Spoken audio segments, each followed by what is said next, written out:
En Afrique du Sud, les femmes sont régulièrement victimes de violences basées sur le genre. Selon la Banque mondiale, le pays présente un taux de féminicide 5 fois plus élevé que la moyenne mondiale. Il se présente également comme le 4e au taux de mortalité par violence interpersonnelle. Pour inverser la courbe, le président Cyril Ramaphosa avait entrepris en septembre 2020 la modification du code pénal relatif aux infractions sexuelles et questions connexes. Une action qui aboutit en 2022 à l'adoption par le Parlement d'une loi sur la violence domestique. Cette dernière devrait permettre de combler les lacunes qui permettent aux acteurs de ces crimes d'échapper à la justice. It is not women who are responsible for ending such crimes.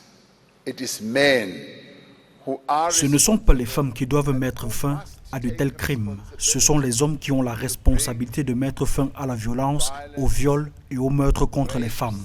En tant que société, mettre fin à la violence contre les femmes et les enfants ne peut être que notre première priorité et vous avez raison dans votre colère. Violence against women and children cannot be anything but our foremost priority. And you are right in your anger.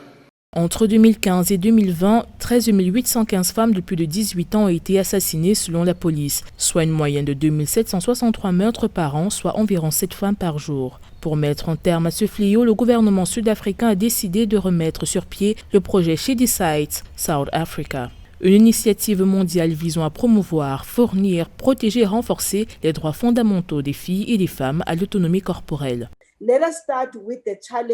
Commençons par le défi et le problème lui-même. Nous sommes confrontés à un problème de société, celui de la violence fondée sur le genre et du féminicide, et c'est quelque chose que nous devons faire collectivement en tant que communauté et en tant que nation. Cette nouvelle lancée fait suite à un rapport de Statistics South Africa intitulé The Young and Ageless Adolescent Health in South Africa, qui montre que les adolescents âgés de 10 à 19 ans représentent une proportion importante de la population affectée par les violences basées sur le genre.